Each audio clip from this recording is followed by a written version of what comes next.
Buen día, buenas tardes, Ángela y yo. Eh, bueno, nos queda poquísimo tiempo, así que yo voy a hablar un poquitito como del pasado y presente y luego pasa Ángela a hablar un poco del presente y futuro. Lo primero, digamos, pensando en lo que se ha dicho previamente de los estudios y sobre la práctica misma de la edición, bueno, la siguiente sesión se va a hablar un poco de la edición en el Perú, así que solamente pensando desde la edición cartonera, yo diría que en el Perú hay una paradoja, digamos, y es que no ha habido, a pesar de que la primera imprenta sudamericana, todavía desde el siglo XVI, fue la imprenta de Lima, y por lo tanto hay una historia muy larga de la cultura impresa en el Perú. No tenemos una historia de la reflexión sobre esa edición, ¿no? En general. Sin embargo, en esta corta tradición de la edición cartonera, por lo menos en el Perú, sí hay una reflexión más consciente, ¿no? Digamos, hay un espacio, digo, un poco paradójico, porque allí sí hay las prácticas de la edición cartonera, y creo que eso no es singular al Perú, sino que ocurre en general, una mayor reflexión sobre la historia de la edición cartonera y sobre las redes y sobre lo que significa la edición cartonera. Y bien, en lo que me voy a centrar son básicamente en dos aspectos, ¿no? Uno, en las potencialidades del formato, a partir, por supuesto, del caso peruano, y dos, en los límites del formato también, y qué ha significado eso precisamente hacia la vocación social por la lectura, ¿no? Lo primero tiene que ver con que si bien los libros cartoneros, como les llamamos ahora, tienen probablemente una historia de por lo menos medio siglo, ¿no? En realidad, como movimiento, como algo que empezó a construir redes, comenzó a inicios de los 2000, a partir de la crisis argentina y en relación, digamos, directa con la concentración editorial en general en el mundo y con la aparición de editoriales independientes, ¿no?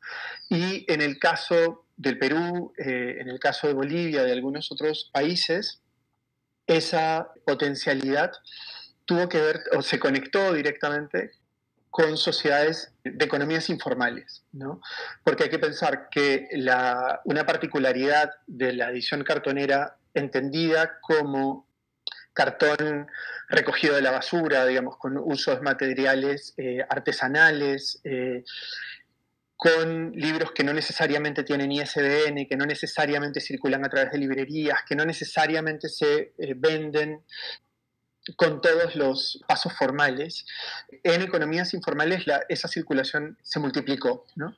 Y eso permitió una serie de cosas, y permite una serie de cosas interesantes que tienen que ver con la circulación de personas, de procesos y de productos, ¿no? De contenidos. Digamos, el timing además fue muy interesante porque junto a la concentración editorial empieza a crecer la edición independiente, pero la edición independiente necesita, como cualquier otra empresa, de una serie de mecanismos, digamos, librerías, bibliotecas, etcétera, institucionales, que países como el Perú no tienen o no tienen en suficiencia. Entonces, esto permitió la circulación de estas editoriales, la conexión entre ciudades. En el Perú hay editoriales cartoneras en la costa, en la Amazonía, en los Andes, y los catálogos de estas editoriales comenzaron a circular, permitiendo que visibilizar, digamos, autores de distintas zonas, además de construir redes internacionales. Digamos, se empezaron a hacer coediciones entre editoriales cartoneras de distintos países, y esto incluso atravesó lenguas, ¿no? Proyectos de traducción, por ejemplo, entre algún grupo de editoriales hispanoamericanas con editoriales cartoneras brasileñas, editoriales africanas, lusófonas, etcétera. Pero además, o junto con eso, se multiplicaron los procesos, ¿no? Se construyó esta red de procesos donde gente que no era, digamos, la gente de la clase trabajadora, gente marginal, que tenía ciertos procesos gráficos, ciertos procesos de trabajo, de pago por horas, etcétera, comienza no solamente a hacer eso, sino a ser consciente de distintos pagos, distintos precios en el mercado internacional, en el mercado local, y esas como micro reflexiones generaron micro organizaciones, digamos, esto fue y sigue siendo interesante porque el camino, digamos, permanentemente han sido dos, ¿no? El de insertarse en el espacio del libro, que es un espacio, por lo menos en el Perú, clase mediero, educado, de ciudades grandes, etcétera, manteniéndose en un espacio colectivo, periférico de la clase trabajadora, ¿no? Como circulando en estos dos espacios. Y eso, decía, además con redes al interior del país y redes afuera del país. Y eso ha generado además que muchos de esos editores, tanto en el Perú como en otros países, pasaran de la edición cartonera a otro tipo de edición independiente un poco más formal, digamos, ¿no? Un poco más cercana a las librerías. Entonces se convirtió, por lo menos en países como Perú o Bolivia, en una especie de escuela de formación también desde la práctica, ¿no? Y como digo, tanto en la reflexión como en las prácticas editoriales específicas. Pero el otro punto es el de los límites, ¿no? Y aquí los límites de ese mismo formato. Un límite obvio es precisamente esa pseudo formalidad o esa informalidad. Genera límites en el precio, en la circulación, etcétera, en la circulación, digamos, del circuito clásico del libro.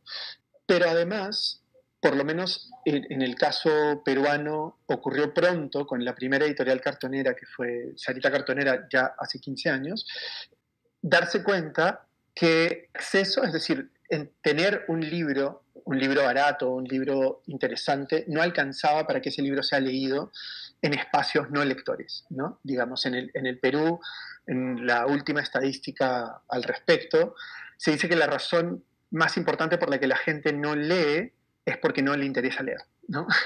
Y entonces, en ese momento, que es todavía, digamos, casi en el mismo año en el que, o al año siguiente en el que comienzan este fenómeno de editoriales cartoneras en el Perú y con la primera editorial cartonera del Perú, esta misma editorial, Sarita, impulsa un proyecto de fomento de lectura creativa, de pensar cómo acercar el libro y buscar generar maneras de leer, ¿no? Y el mecanismo inicial fue justamente la idea de la lectura creativa, es decir, convertir al libro en una moneda de dos caras, ¿no es cierto?, donde uno es lector y autor.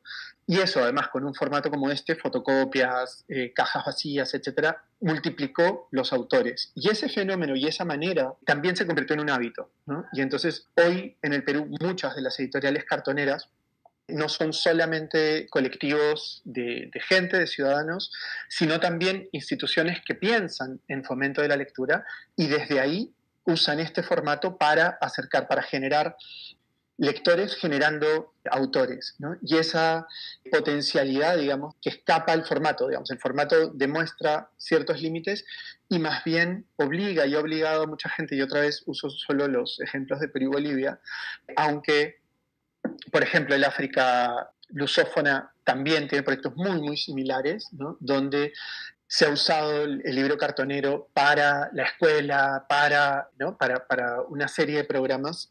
Y básicamente, en realidad, lo dejo ahí y seguramente después podemos conversar un poquito más y le doy el paso a Ángela. Buenas tardes a todos, a todas, a todes. Quiero agradecer antes que nada a Pura y a todos los organizadores de este seminario por la invitación. Y bueno, gracias Jaime por el pase. Yo les voy a comentar un poco de nuestra experiencia como Centro Cultural de la Cancillería en la promoción del libro cartonero, ¿no?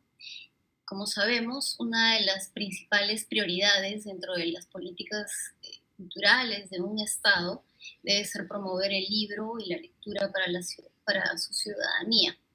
Nos queda claro que esto no solo implica crear bibliotecas y dotarlas de libros, también significa realizar una intensa labor para promover la lectura y que ésta no se realice como una obligación, sino más bien como una actividad esencial para nuestra formación como seres humanos, ¿no?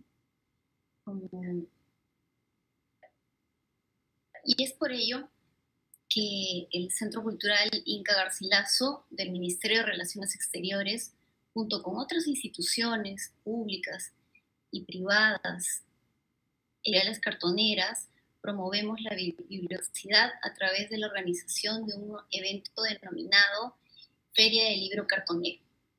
Nuestra inspiración tiene como origen los encuentros organizados por la Biblioteca Pública de Santiago, con Sergio Rodríguez y todo su equipo. Por otro lado, desde la gestión de nuevas colecciones para bibliotecas públicas tenemos a Paloma Celis Carvajal, quien promueve la colección de libros cartoneros en instituciones públicas y académicas. Ya lo hizo en la Universidad de Wisconsin y ahora en la Biblioteca Pública de Nueva York. Para nosotros, organizar un evento cartonero como lo fue la Feria del Libro Cartonero del año 2019 fue una experiencia que nos hermanó con otras instituciones y nos conectó, nos acercó a con la ciudadanía. Para este año también organizamos una segunda edición de la feria, pero como todos sabemos, la pandemia no permitió que nos encontremos en Lima. Estos eventos, además de promover el diálogo y la reflexión entre editoras cartoneras de diversos países, dar a conocer su trabajo editorial, visibilizar la diversidad de cartoneras, tuvo como objetivo primordial, y esto mismo pasó en la primera edición, de llevar el libro cartonero a las poblaciones vulnerables. En el primer encuentro cartonero nos aliamos con la Biblioteca Nacional del Perú a través de Rosa Yataco, jefa de la Sala de Invidentes, la Asociación de Damas Invidentes, la Municipalidad de Lima y Viringo Cartonero, para crear libros cartoneros en sistema braille, con texturas y letras en gran formato para niños, niñas y adolescentes invidentes que visitan esa sala.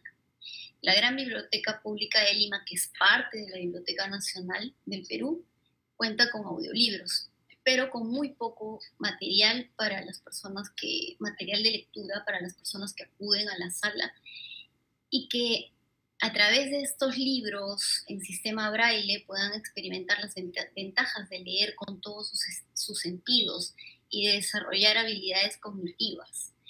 Es así que con las personas invidentes que acuden a la sala, el voluntariado de la Municipalidad de Lima y nosotros mismos como organizadores cartoneamos y creamos 6 títulos cuyos enfoques temáticos son medio ambiente, interculturalidad y género.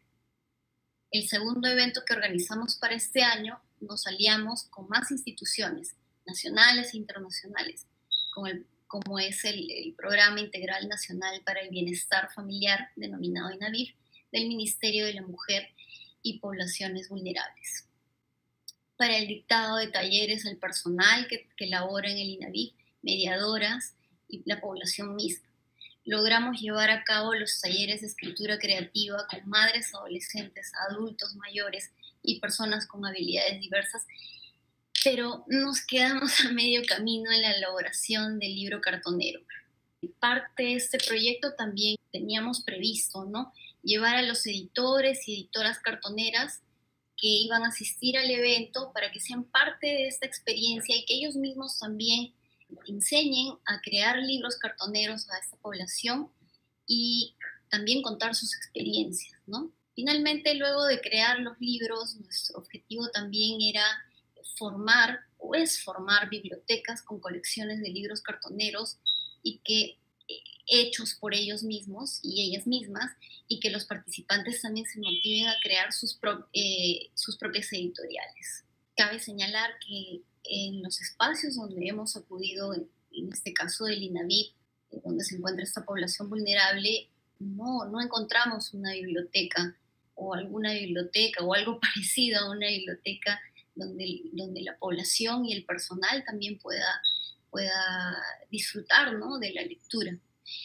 En ese sentido, ¿no?, el libro cartonero, desde nuestra experiencia, ha logrado que instituciones públicas y privadas se comprometan a crear colecciones con libros cartoneros cuyos autores son su público lector.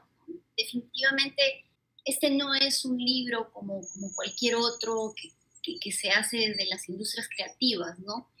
Como bien lo señala Paloma Celis Carvajal, el libro cartonero da lo manual y lo intelectual, ¿no? Y también hace que la gente se conecte con el libro y con la lectura. El libro Cartonero es poderoso, es político, por lo decolonizador, porque se crea a través de la colaboración, no hay jerarquías, promueve el respeto, es inclusivo y lo más importante es que genera cambios desde lo personal y lo colectivo. Eso es lo que hemos podido apreciar en nuestra experiencia de haber estado inmersos, ¿no? en otras instituciones públicas que trabajan por proteger y por velar por nuestras poblaciones vulnerables, ¿no? Creo que hasta ahí puedo comentarles nuestro trabajo con el libro Cartonero. Muchísimas gracias, Ángela, Jaime.